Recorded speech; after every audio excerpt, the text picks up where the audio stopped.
What's up, movie geeks? Jacob from Take Three Productions here, and I'm going to be keeping you guys company for the next hour or so as we discuss what on earth is happening with this year's Oscars with our brand new show, and the winner is. However, I am not alone and am joined by what I'm hoping will be my at least semi regular panel with Take Three contributor Manning Franks. Welcome. It's an absolute pleasure to be here. I've been an avid watcher. I've been Oscar watcher, embarrassingly, since about the King's Speech. And I just watch it every year, and I've followed everything. And I have no life, but I'm finally been able to utilize this knowledge that I have to the fullest and discuss Oscars. And the artist totally won, totally deserved that win. So just let you guys know. And I am also joined by the head of Take Three Productions, Chris Dohmen. How are you?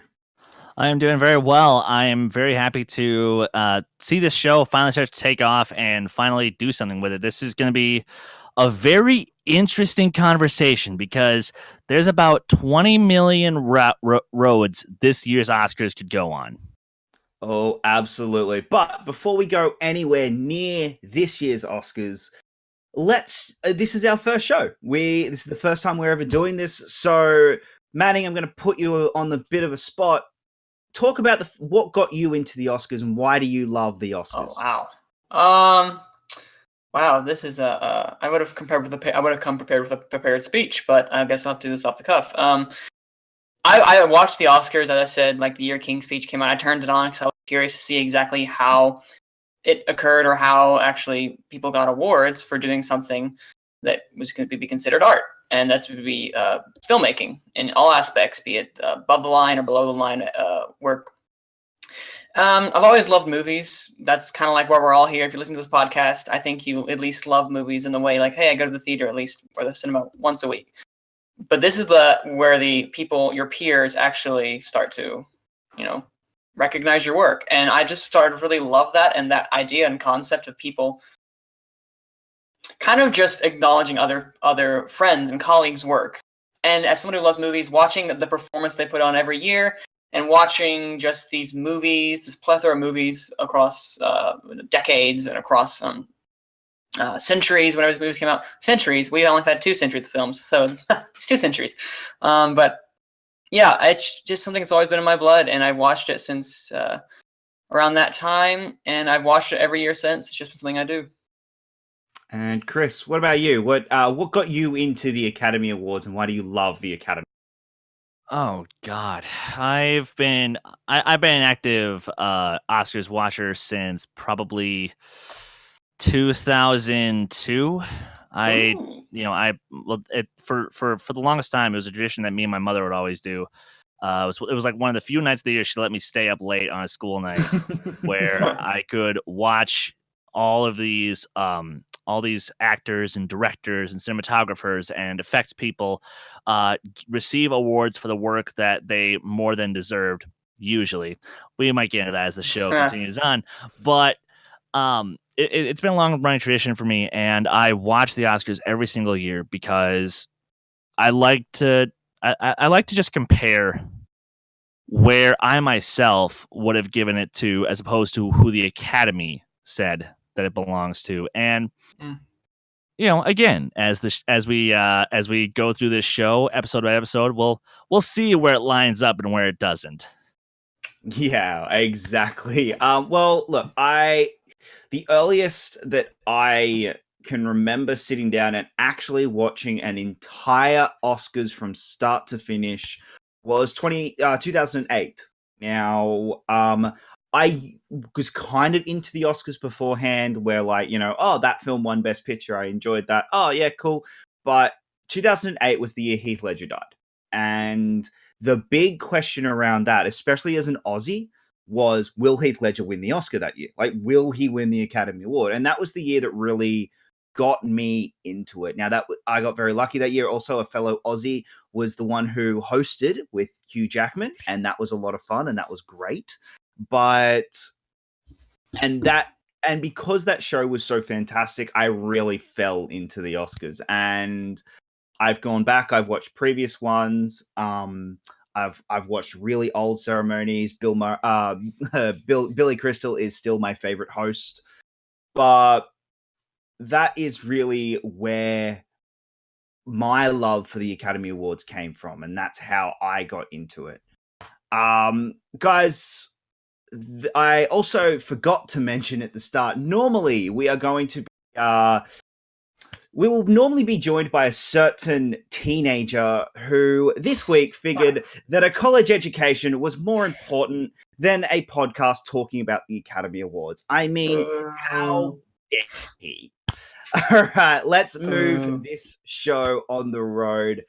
How this is going to work is over the next 12 or so weeks before the Oscars, before the Academy Awards actually happens on, it will be happening.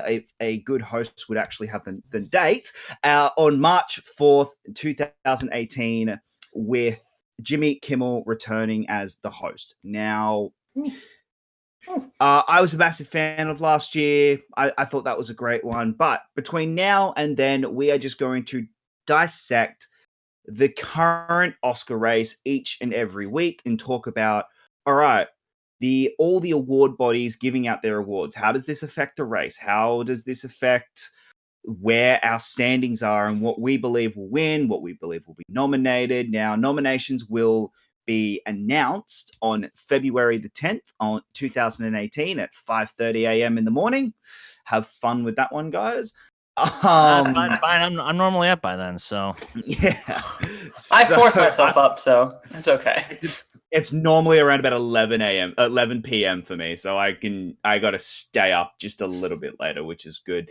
So that is how this show is going to work. We're just going to be talking about the current race, and then we're also going to give our current standings each and every week about where Best Picture, Best Director, Best Actor, and Best Actress is in our current belief that week. Now, as this is our first show, we will also give a rundown of what our current predictions are of all the other major categories. So, supporting actor, supporting actress.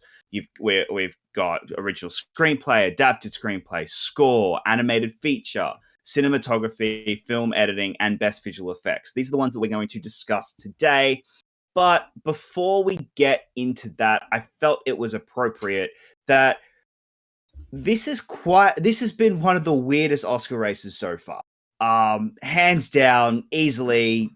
I don't think we've seen quite a weirder Oscar race, considering this time last month there were films that never in a million years would I have said is a front runner were the front runner. Now, then the month of November has happened, and we have gotten a lot more of the more typical movies that we expect for the Academy to vote on have now joined. But one of the weirdest movies to come out of this race is All the Money in the World. Now, if anyone here doesn't realize the story behind All the Money in the World, is about June or something, Sony started their campaign for Kevin Spacey to get an Academy Award nomination as playing Jean-Paul Getty in Ridley Scott directed All the Money in the World. Then, of course, in October, all the allegations against Kevin Spacey started to come out. And about 3 weeks ago, Sony and Ridley Scott announced that Kevin Spacey would be dropped from the film All the Money in the World and replaced with Christopher Plummer, with reshoots happening within 2 weeks, and the film still making its December 22nd release date. We now have our first look at what Christopher Plummer looks like in this movie. Chris, what were your thoughts on this trailer, and how do you think this is now going to shape in the Oscar race? This is going to be very interesting because, on the one hand, now, say what you will about Kevin Spacey as a person. Obviously, he is now not very well liked amongst his peers because, controversy aside. That being said, I thoroughly enjoyed what we were going to get from the trailer that he was in. Like, I was expecting a lot of, a very powerhouse performance, but I obviously look, and Christopher Plummer is still one of the greatest actors alive today, because much like Spacey is very classically trained and very old school in terms of his approach to acting. The trailer itself this time around felt like now it has actually more of a chance because the attention is going to be on it. Because and I mean that in the sense of box office and award possibility because of the controversy, because you now replace one powerhouse actor with an even bigger powerhouse actor. So, and while honestly, like the trailer now almost feels like an apple to an orange because you have, like I said, two different styles of acting. However, I think this time around, because Plummer has actually won the Academy Award before, I it's going to be interesting. That's for sure. I kind of agree, but at the same time, I think what this trailer has really shown is that the Oscars wasn't the reason they were making that December 26th date. I think this trailer is the biggest difference that we have seen from that trailer, from the original trailers where it was, this is a prestige picture, this is a movie that is going Oscar nominations, and now I think Sony have gone, we're not getting Oscar nominations for this movie. There is just one, they haven't been able to do a campaign for it. They haven't been able to do the screenings that are necessary to actually get an Oscar campaign going. But I do think that this trailer is a very much indicative of, we needed to get this movie out because Trust comes out in January. Now, for those of you who don't know, Trust is, I believe, a FX show about the exact same story. But it's a TV series coming over 10 episodes, and it comes out in January next year. And it's basically the exact same story, but over 10 episodes with Donald Sutherland playing John Paul Getty. This trailer was very much, all right, this is an action movie now. We are doing an action movie that is going to be an Argo type movie or a Black Hawk Down, as they kept saying in the trailer. Like, it's going to be one of those type of movies and not a prestige picture, if that makes any sense to you guys. Manning, what are your thoughts on the trailer? I'm going to agree with you nearly wholeheartedly, because this was a trailer of I was having an identity crisis, because I remember last time we watched the original trailer with Spacey before the reshoots, it felt more of like a drama with a little bit of action elements into it, not that much. This one feels, especially with the way that it's edited, feels more like a action thriller or an action adventure type of movie with some dramatic stakes and maybe some dramatic scenes. And whether, because we know they didn't change the movie, it was just the scenes with the Jay Getty character, with Plummer now in the role. So obviously the story hasn't changed, but the way that they are marketing it definitely has. And I actually don't think it's going to do awards this year. I think it's going to actually it's got the exposure it needs, and I feel like it's going to have a greater box office than it once did because of what has transpired. Because I know I'm more interested in seeing it than I was just about a month or so ago. This seems more like a action movie that I can see in December and drown out most of the awards players that I may not like and just go and have a good time for this one. And I think it's going to be good still, but this trailer definitely had a different feel to it than the previous one had. Whether that's good or bad, we'll find out. Yeah, and Chris, do you think that this change in tone will affect its Oscar chances? Actually, there's a good chance. Now, the thing is, I actually still am somewhat of the belief that it does have a decent chance at Oscar nomination, because despite having, yes, sort of an action film feel to it, it's still a period piece. It's still a bit of a melodrama, and that's, let's face facts. That's what the Oscars really like. And if I'm not mistaken, it's obviously a biopic of sorts. So this has sort of that Oscar baity feel to it. It's just a matter of, is it going to pay off despite not much of an Oscar campaign by Sony? Yeah, well, also, and to add to that, there are also a lot of movies coming out that have that Oscar feel to it. Look at The Post, which we'll talk about a bit later. That's very much right up their alley. But I feel like this one, because Ridley Scott, much I love the guy, has had a lot of hit and misses, and because we haven't heard or seen, there haven't been any screeners just yet. This might come a bit too late, but we'll see. We will see. Well, Manning did mention The new Steven Spielberg film, The Post. Yes. I think that's a very good segue into the National Board of Review. Now, these guys have put out their awards for 2017. I am going to go through the entire list of awards because it is a huge. This is the first real big awards ceremony to happen that in the lead up to the race. So this is kind of your first indicator. All right, where are people starting to give their votes and what calling it as the best movie? So the National Board of Review gave best film to the Steven Spielberg film The Post. Best Greta Gerwig for Lady Bird got best director. Best actress went to Tom Hanks from The Post. Meryl Streep got best actress for The Post. Best Supporting Actor went to Willem Dafoe for The Florida Project. Laurie Metcalf got Best Supporting Actress for Lady Bird. Best Original Screenplay went to Paul Thomas Anderson for Phantom Thread. Best Adapted Screenplay went to The Disaster Artist for Michael H. Weber. Best Animated Feature went to The Delightful Coco. And now they're the Oscar categories. A few of the other ones that the Oscars don't do, which is Breakthrough Performance and Best Directorial Debut. Jordan Peele got it for Get Out, and Call Me by Your Name got Breakthrough Performance for Timothy Chalamet. I'm going to butcher his name every single time he comes up this time. And Best Ensemble was for Get Out. Now, Spotlight Award, which is another one, went to Wonder Woman, but the National Board of Review also do a top 10 list where they named the top 10 films from the year. This is very interesting because it's showing that there are films that we kind of, that I know certainly I wrote off. Maybe they start having a chance if we start seeing them a little bit more. They might still be in the race.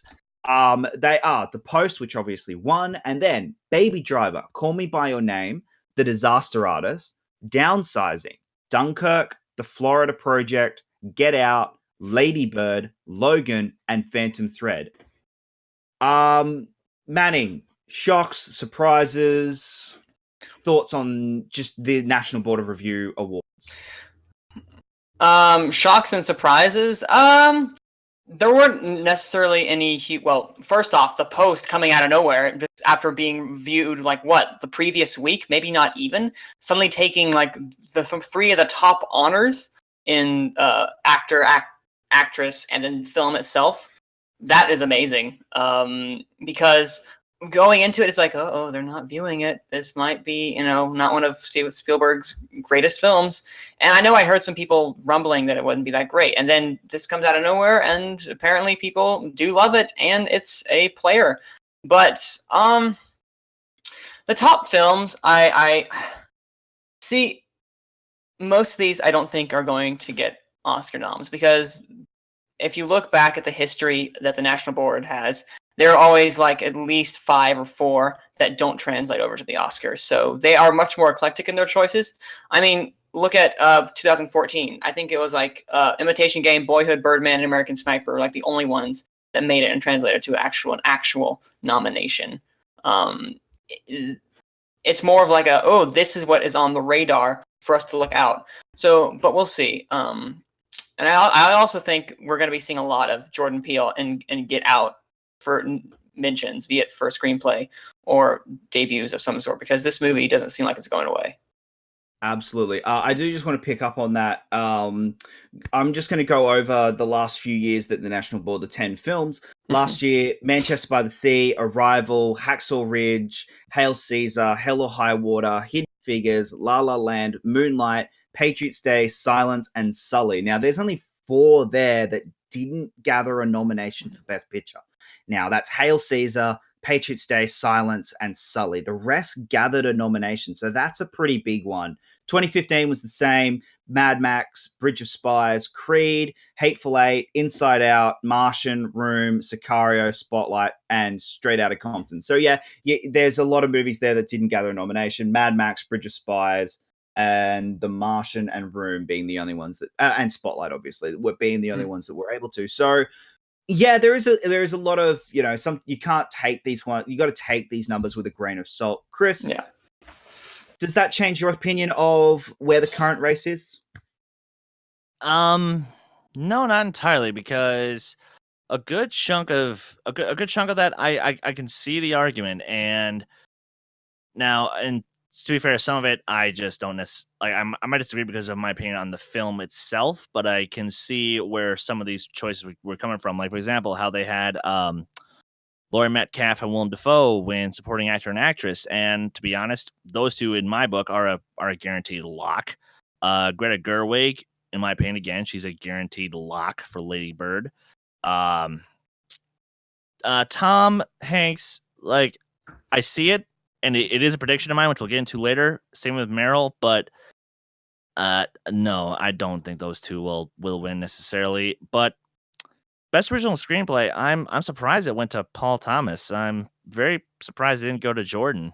But well, tis what tis, and of course, but I'm just now again the geek in me, which obviously the Oscars they don't like to really pay much attention to. I'm glad the National Board Review was able to give Logan its proper respect, because it's not just a great comic book film; it's a great film. Period. So, Yeah, hallelujah.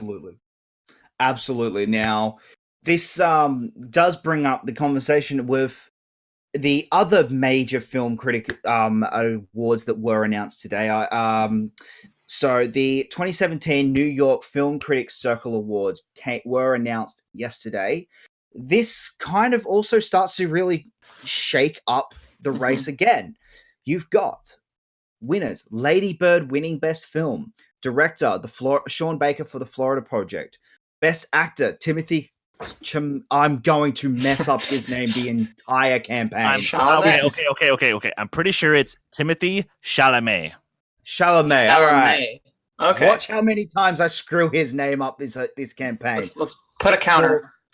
For Call Me By Your Name. Saoirse Ronan for Lady Bird won Best Actress.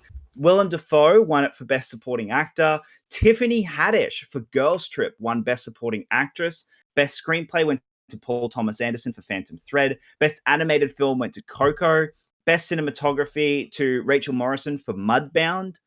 And Best First Film went to Jordan Peele for Get Out. So, look, this is starting to really woke up the Oscars, like the shake up what our theories were for the last few months and what everyone's been saying for the last few months about these films are what's going to start winning all these awards. Well, I haven't seen Gary Oldman's name yet. And out of any awards a month ago, he was the lock. He put all your money on Gary Oldman winning the Oscar because that is going to happen. Well, we haven't seen his name come up yet. So it's interesting, Chris. Yeah, no, I'm looking over this, and I'm surprised to see the Florida Project actually get this much love. Like, sadly, I haven't seen it yet, but as soon as it comes out, I'm gonna be looking for, is this really where we might be heading? Like, for all we know, the Florida Project might be kind of a dark horse this year for some of the awards that we might not necessarily expect. Like, again, Willem, I'll call it now. Yeah, he's getting it, but it's interesting. And also Lady Bird. Like, could this be the year that not only does a female directed and female starring film actually get nomination, but is also the year that maybe it wins for both of those, for both actor and director? Because sadly, Patty Jenkins and Gal Gadot, it's not you guys, but it's the better one of the two that has some Oscar chances. I do want to start mentioning what I do find funny, not funny, but Lady Bird has really knocked Wonder Woman out of this race, like completely. Oh, yeah. Like, it was so. If you have been following the campaign this year, since back in March, Logan was the genre film that was going to be nominated this year, because every year they try and at least nominate one genre film. Then it became Get Out. Then it became Wonder Woman. I think Get Out is going to hold, and actually do get that genre film stop. But Wonder Woman was the movie that was, hey, Wonder Woman's going to get it because it's made all this money. It's a female director. It's the female-led superhero. it's going to get the nomination. Then here comes Lady Bird, from all accounts much superior film, directed by a second-time director, and telling this deeply personal and emotional story. Wonder Woman's gone. I think any hope anyone had of Wonder Woman getting nominated, I think, is gone. Manning, where do you side on this argument?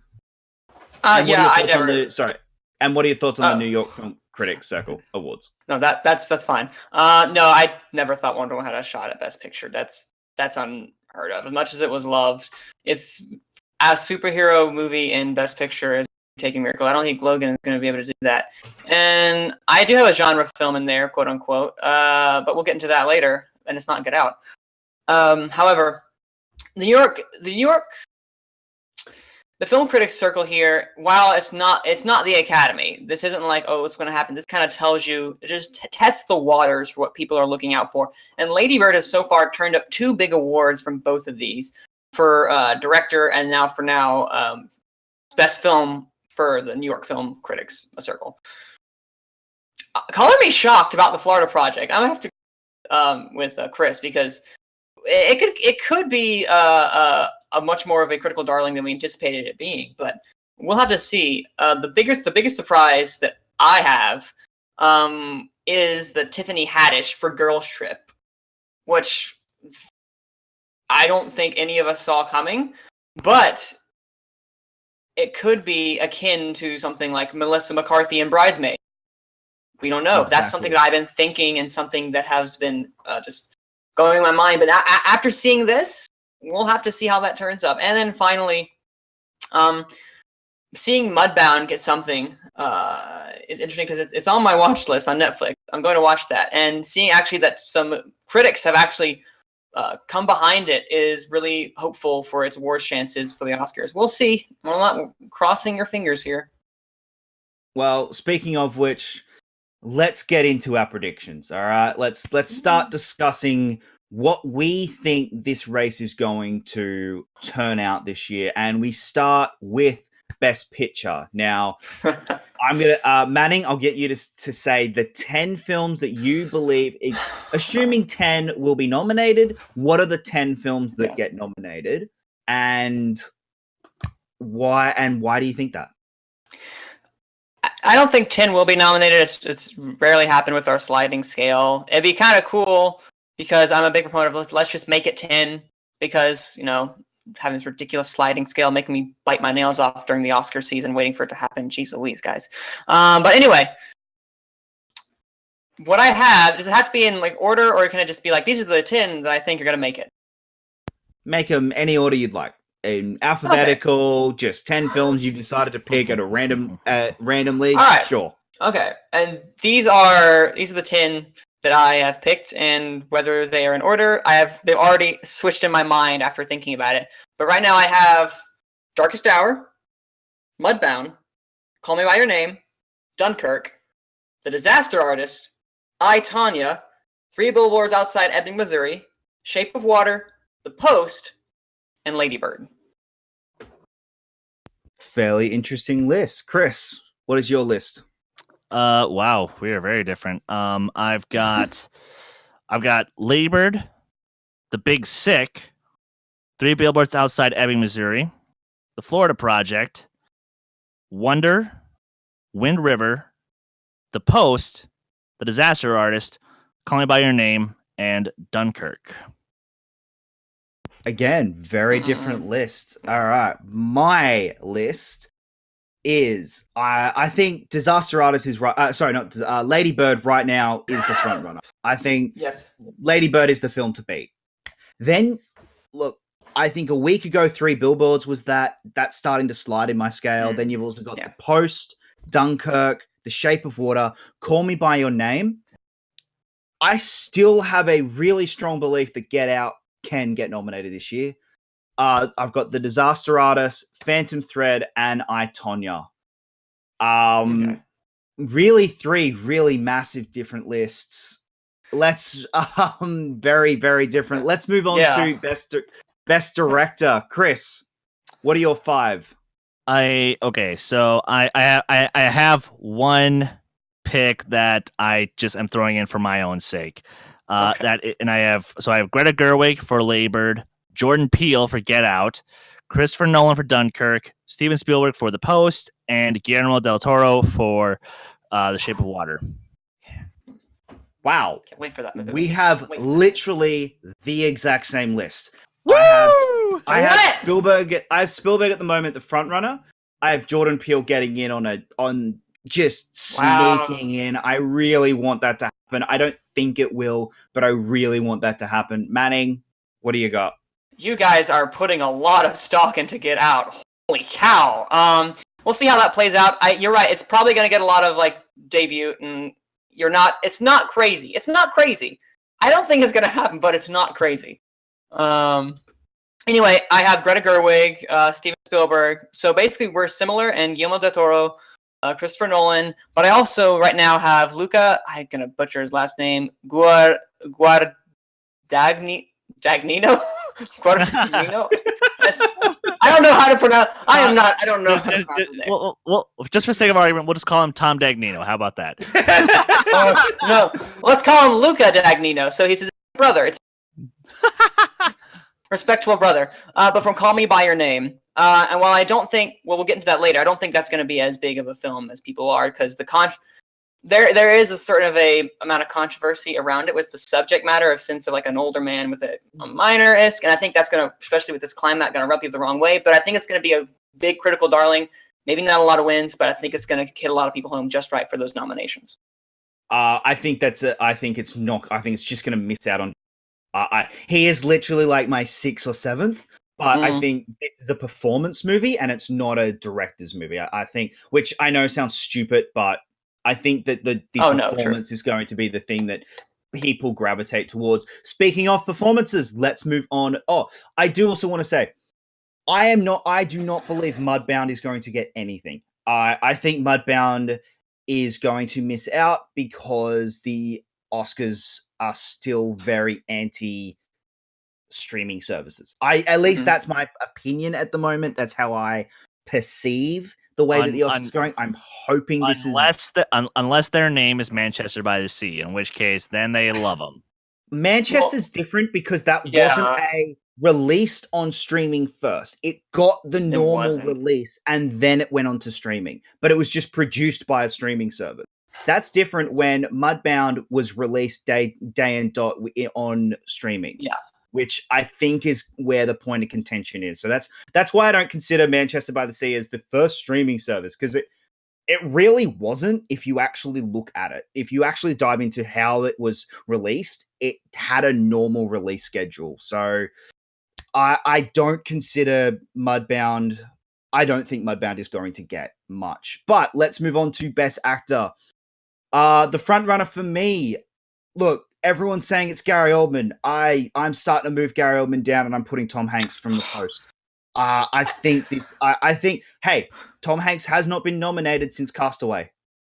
So I think this is all right, here is your 3rd Academy Award nomination. Oh, sorry, here's your 3rd Academy Award and like 6th nomination or something. I don't know what he's on. Second, I have Gary Oldman for The Darkest Hour because he has to be there. If he's not at least nominated, that is going to be the upset of the Oscars if Gary Oldman is not nominated. But I don't think he's the lock that everyone was saying. Daniel Day-Lewis, I think, is going to be nominated for Phantom Thread. I have James Franco being nominated for The Disaster Artist. My 5th spot, I've got Timothy, screwing up his last name, Call Me by Your Name. Yeah, Chalamet. Timothy guy. Chalamet. Chris, who you got? Okay, so we have very different lists. Well, sort of, because I have Tom Hanks with you, I have Gary Oldman with you, I have James Franco with you, but I also have I do have Timothy Chalamet. Okay, we have almost the same list. The only difference is I have Harry Dean Stanton for Lucky. Wow, as a possible dark horse. I'll agree to that. It's a possible dark horse. I think you're nuts dropping Daniel Day-Lewis. I think you're nuts. Manning, what do you got? Yeah, I have to side with Jacob on that. The Man Sneezes gets an Oscar nomination, except if it's like 9. The man got it for Gangs of New York, which is a movie people all didn't love, but his performance was like lauded as amazing. And I think he's going to get the nomination, but then now I'm turning on you, Jacob. You're crazy. This is Gary Oldman's year. Think of the uproar. Tom Hanks got his 3rd, and then Gary Oldman's like sitting there pretty with like, oh, this got a nomination, guys. 2nd one, yay, good for me. No, this is Gary Oldman's year. Unless I am proven wrong, this is still the critics. This isn't the guilds. Once we get to the guilds, and we'll see how that turns out. Then yeah, okay, Daniel Day-Lewis, James Franco, Tom Hanks, Gary Oldman, and the other one that I think that none of you guys have, none of you said you have, is Jake Gyllenhaal for Stronger, which I think was a small little movie, but I feel like that 4th spot right now is very much open, and they don't really go for Timothée Chalamet. Is that it? Timothée Chalamet. Yeah, Man, you are starting to turn to a Dalek. Yep, drop out, drop back in.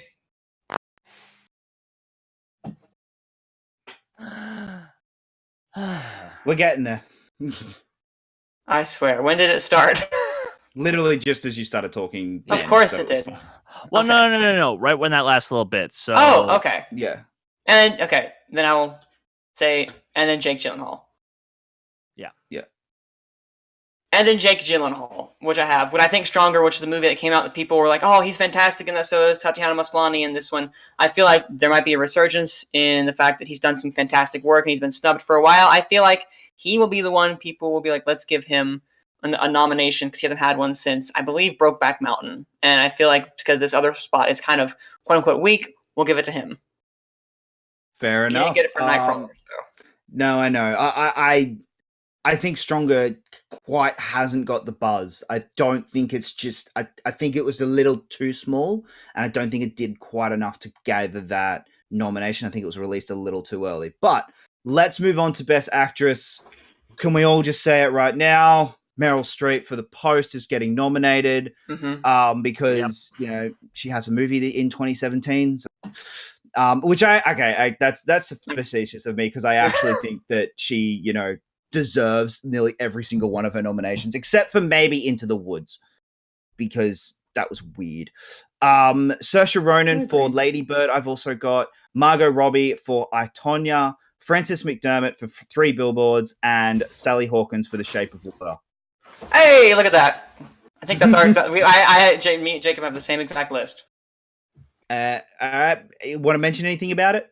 Other than the fact that, yeah, I think this is going to be it's a lot more top heavy for the females this year in comparison to the males, so that's a plus. I will say that. But yeah, I can't add anything else other than the fact that with the reviews that each of these women have gotten out of their films, I'm excited to see how this race shapes up. Exactly, Chris. Thoughts? Oh boy. Okay, so we have we have pretty similar list: Saoirse Ronan, Sally Hawkins, Frances McDormand, Meryl Streep,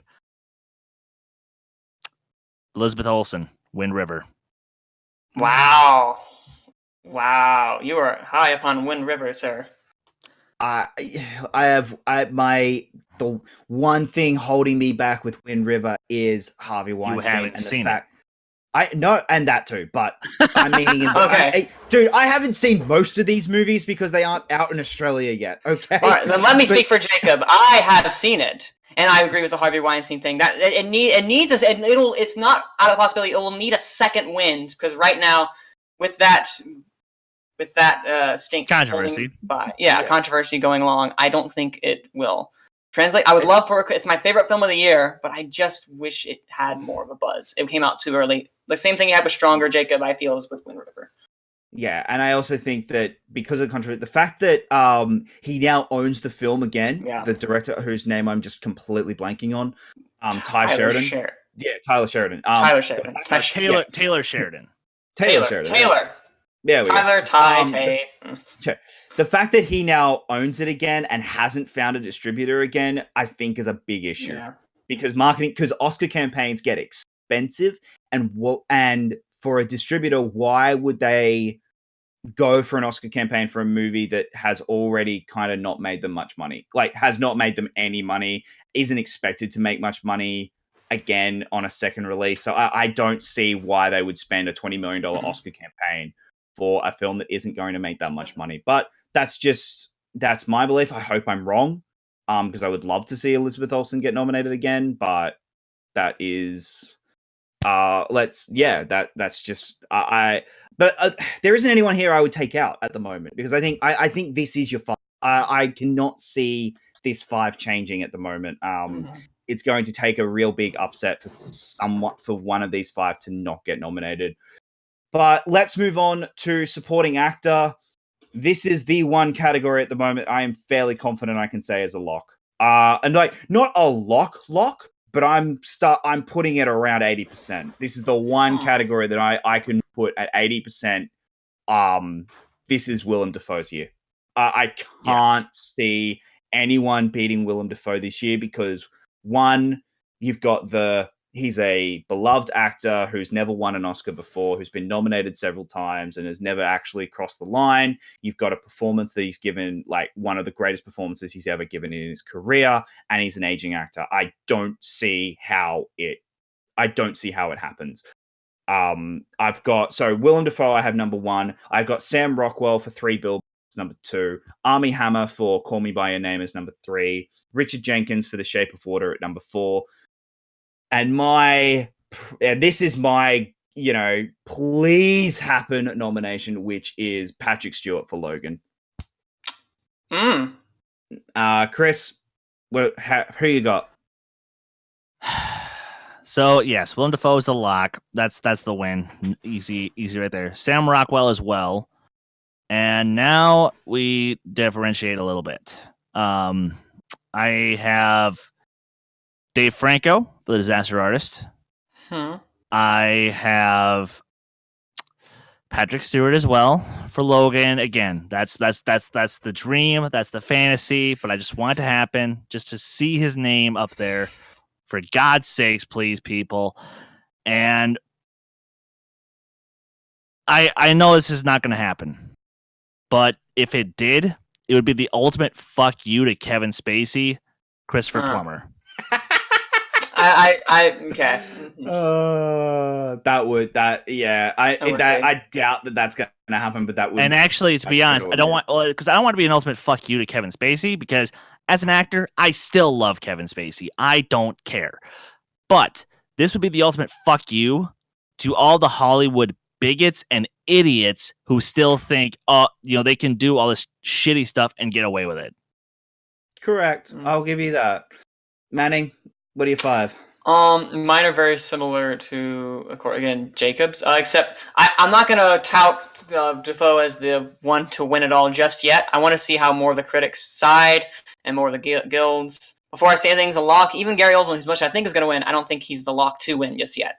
But a nom, yeah, Dafoe is locked for a nom. It's without a doubt happening. But so is Sam Rockwell, I believe, if 3 Billboards can continue the streak that it's had, where it's gotten good reviews, not good reviews, good clout around it, not great. But I think it's him, Dafoe, Hammer, Armie Hammer, Richard Jenkins as well. But because I still have faith in Mudbound's abilities, because it still has a lot of critical love, despite its distribution, which we'll see how that pans out. I think Jason Mitchell from Mudbound, because he's the one getting a lot of notes out of it, besides Garrett Hedlund, who is currently my 6, because you could switch them out. But the internal competition could take him out, and you could have Ben Mendelsohn in Darkest Hour. I don't know. That last spot for me is still... Yeah. I do want to just say this. If we start getting the Guild Awards and Guild nominations, seeing Mudbound turn up a lot, I will completely agree with you. It's getting dominated. If we start getting these Guild nominations and Mudbound just keeps missing out, I think we can effectively rule a line through Mudbound on that one. Yeah. All right, let's move on to supporting actress. I think this is actually a really, really tight race between 2 people at the moment. I think the other 3 are kind of a bit out there, but I think the 2 so far is Laurie Metcalf for Lady Bird and Allison Janney for I, Tonya. Yeah. My other 3 is Leslie Mansville for Phantom Thread, Octavia Spencer for The Shape of Water and Tiffany Haddish for Girls Trip. Yeah. I think it's happening because of how much money Girls Trip made, because of how popular Girls Trip was, and look, a supporting actress nomination for a film that we've seen the Academy do it before. It's happened before. It happens quite often. So I wouldn't be surprised if this is where they give that nomination. Also, we cannot have another year where there is 20 where there are nominations people. Like, we can't. So, Chris, who you Okay, got? so I have 4 of those: Laurie Metcalf, Allison Janney, Octavia Spencer, and Tiffany Haddish. Nice. My 5th, again, I am going with my heart, and again, this would now remember how I said Plumber would be the ultimate FU in a good way? To me, if this actress gave the performance of her life before she left us and the Academy does not recognize it, Carrie Fisher. Seriously, if she delivers a powerhouse performance in The Last Jedi and the Academy does not recognize that, that is the ultimate FU to women in film, period. Because I'm sorry. No, just hold on 2 seconds here. Without Carrie Fisher, you don't get Princess Leia. Without Princess Leia, you don't get Sarah Connor, Ellen Ripley. You don't get so many of these iconic women characters in film. So if Carrie actually does give the performance of a lifetime, which I'm pretty sure she will, come on, Academy, one time. I think you're pushing, and I think I will be. I love it too, but I'm kind of I don't know. Manning, what do you got? I would love that if that actually happened. I mean, yeah, I don't think it's going to happen. Oh, well, she could be amazing. She could be amazing, and they could be like, yeah, let's give this to her. But at this point, I don't have her until I actually see the film. But I have for nope, just lost my everything. Where did it go? There it is. Okay, for supporting actress, also Laurie Metcalf, Allison Janney, Kristen Scott Thomas for The Darkest Hour, which I think they're going to really enjoy that. And like, you know, I see this as like a King's Speech. And what happened with King's Speech? You brought in a supporting actor of a period piece set during the same time period. Supporting actor is Kristen Scott Thomas. And then we have Tiffany Haddish, which is, you know, Mitch Pryor, Miss McCarthy could happen. And then I have Mary J. Blige from Mudbound, who's been getting great reviews. I do have Mudbound doing a lot. I just have faith in that little movie. I don't know why, because it is a great representation of people of color and women specifically. And this, I feel like if they could do something, this would not only fulfill that, it would also be a rallying point for streaming services. And I feel like with a lot of these new people coming in, they might go toward that. And it's just kind of a hope I have. But yeah, I agree with Jacob. If the guilds aren't going toward it within the next few weeks, yeah, sorry, Mudbound. Yeah. All right. Let's move on to some of the last of the big 5. So we've got 2 more awards there, and these are the big 5. These are the last ones. Best original screenplay. Chris, let's start with you. What do you got? Oh boy, I must be off my damn rocker or something, because I've got Get Out, I've got Lady Bird, I've got Phantom Thread, I have Wind River, and I have The Shape of Water. Ooh. Shape. Oh, yeah. I was like, yeah, it's an original. Don't worry. My brain's just decided, no, I'm just going to disappear right now. That's a good list. That is a really, really... No. I've got 3 of them. I replaced Shape of Water, and I replaced Wind River with Phantom Thread and Darkest Hour. So I hope I would love to see Shape of Water get it over Darkest Hour. I just feel like Darkest Hour is going to just come in and get it a little more. So I've got Lady Bird, 3 Billboards, Phantom Thread, Get Out, and Darkest Hour. Manning?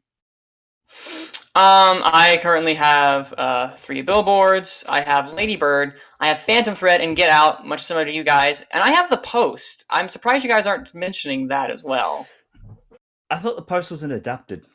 I don't think it's officially been said yet.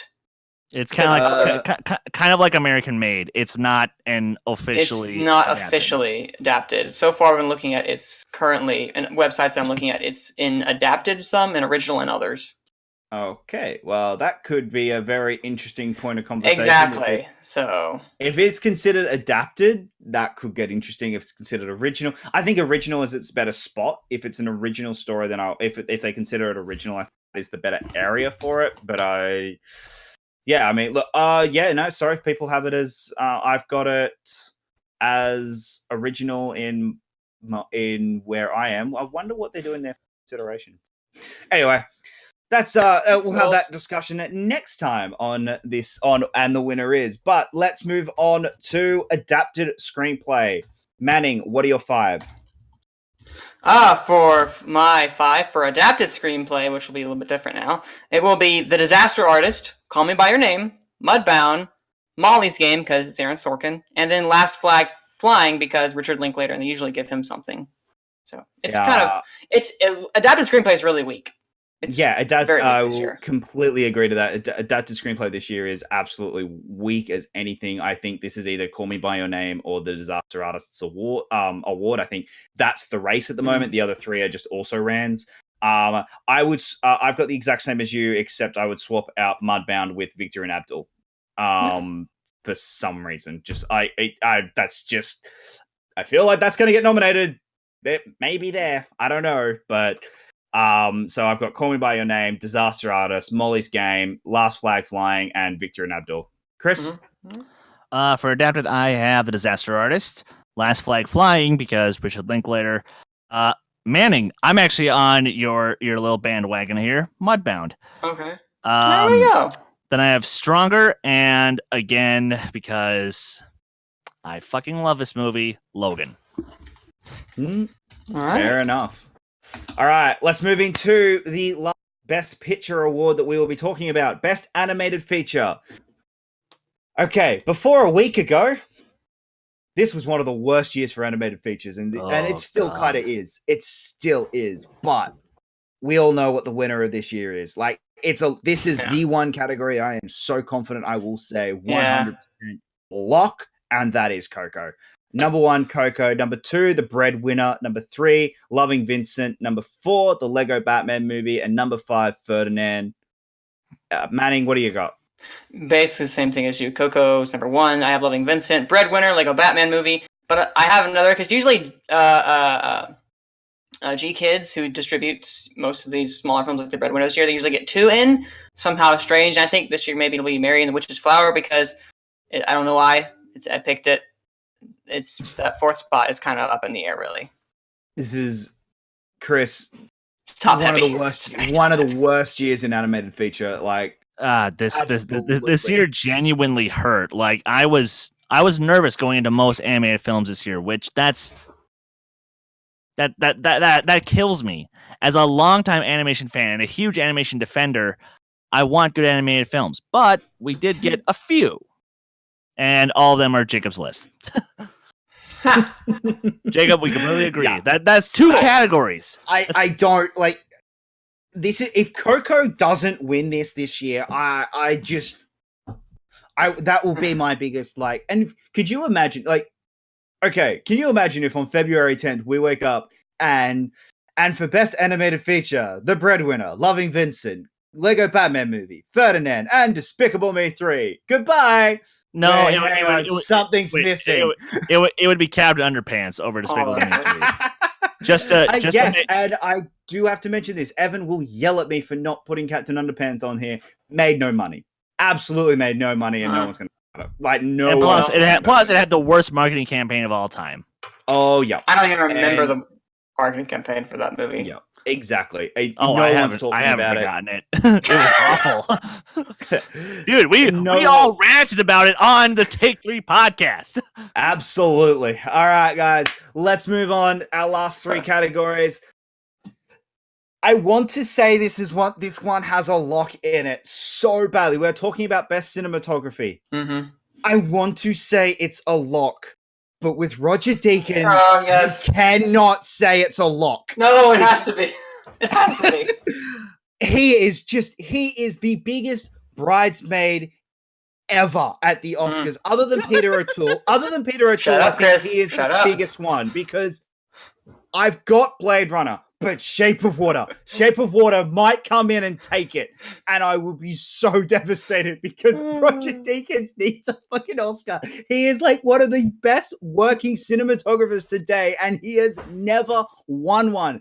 And Blade Runner was so absolutely insanely gorgeous. So good. Like but you could watch that film on mute, and it is just as good because the visuals are so gorgeous and absolutely insane. So I've got number 1 at Blade Runner, number 2 Shape of Water, number 3 Dunkirk, number 4 The Post, and number 5 The Darkest Hour. Manning, what do you got? I'm going to co-sign everything you said about, and I heard you laughing over there, Chris, for those who don't know. There's an inside joke that I won't go into. You'll have to find out for yourself. But anyway, for cinematography, I'm basically going to co-sign everything you said about Roger Deakins because this man deserves it. He's like, what, had 13 nominations and not a win? How much has he had? 9? Something like that? It's a ridiculous amount. But Blade Runner 2049 is, for me, is taking it so far. We have Dunkirk, Shape of Water, I have Mudbound, and then Darkest Hour. I have a lot of Mudbound. You do have a lot of Mudbound.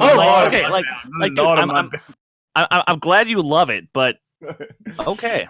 You're really hoping the Academy can get past the fact that it's a yeah, because they're totally listening right now. Hey guys, check it out for those listening in the Academy. Chris, what have you got for cinematography? For cinematography, I have Dunkirk, which I actually think is going to win. I have The Post, Shape of Water, Darkest Hour, and Blade Runner 2049. Deakins will get screwed again. Stop! No, you can't. Oh man, I hope he doesn't, but I have a feeling it's gonna happen. All right, let's move on to best film editing. Manning, this is your category. Take her away. Yes. Start. Okay. This is definitely. I think Blade Runner 2049 is going to be the tech-heavy favorite of the year, and I feel like. Yes, yeah, I see. For those who can't see that, yeah, Jacob's face right now is looking very strange. But yeah, I feel like for film editing this year, Blade Runner 2049 will take that along with Shape of Water because most of the days, the Best Picture winner never lines up with Best Editing.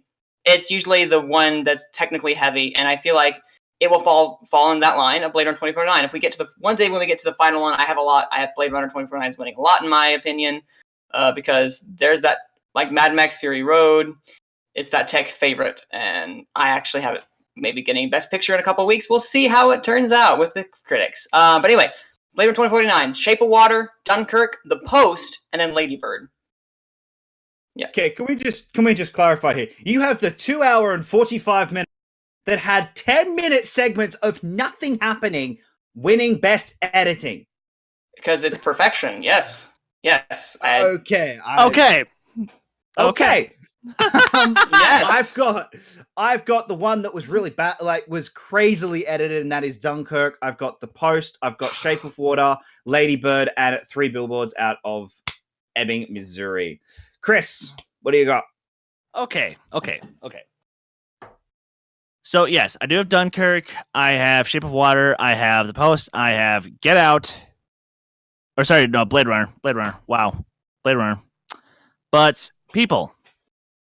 Now, when you have editing that actually moves with the soundtrack that you're doing, and it has high-speed action, car chases, fuck the controversy. It's Baby Drivers to lose. It's the best edited film of the year. I will fight anybody who says otherwise. I'm sorry, but it's the best edited film of the year. I don't think it's Baby Drivers to lose. I think Baby Drivers has to get one just because the June release hurts it, and also the fact that Kevin Spacey is a part of the movie hurts it. I think they are the two big problems that movie has. Also, I don't see Sony dropping a lot of money into the movie. I don't see them. I don't see Sony being very involved in the campaign this year. Like really. I won't say it's out of possibility. I'll see how the ACE goes, like, the American Cinematographers Society, whatever. I'll see how they go, and maybe they'll love it. Maybe the ACEs will love it. We'll see. Maybe. All right, let's move on to our last prediction before we wrap this show up. Thank you guys so much for joining us. But let's talk about best visual effects. Chris, I will start with you. Oh, God. Oh, God. Okay. Blade Runner 2049. Yeah. Dunkirk. Shape of Water. War for the Planet of the Apes, which I hope, pray to all creation will win. Otherwise, Star Wars. Come on. I think I think that it's going to be very interesting because after this awards ceremony, we are going to be talking about that the new Planet of the Apes trilogy never won an Academy Award. I think that is going to be. I think that is going to be the. Do you know Harry Potter never won an Academy Award? Do you know, it will be? Do you know that the Planet of the Apes trilogy never won an Academy Award because I think this is Shape of Water or Blade Runners to lose. That is the fight this year because. We haven't seen Star Wars yet. I know we haven't seen Star Wars yet, but and that is the outlier. I don't think Planet of the Apes is. I will be shocked if Planet of the Apes even gets nominated at this point. Really? Wow. So I wanted to. No, I wanted to. And it is in my list. I've got Shape of Water, Blade Runner, Planet of the Apes, Star Wars, and Wonder Woman. Okay. But I have a slight. I have an inkling that Planet of the Apes might drop out. Wonder Woman.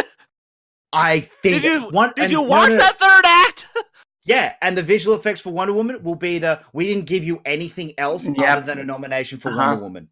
That will be the nomination that it gets. It will be here is the nomination for Wonder Woman this year, and it might, and that will be Wonder Woman's nomination. I will fight you on that one because that is going to be either score or one of the sound awards or costuming. Possibly. But costume.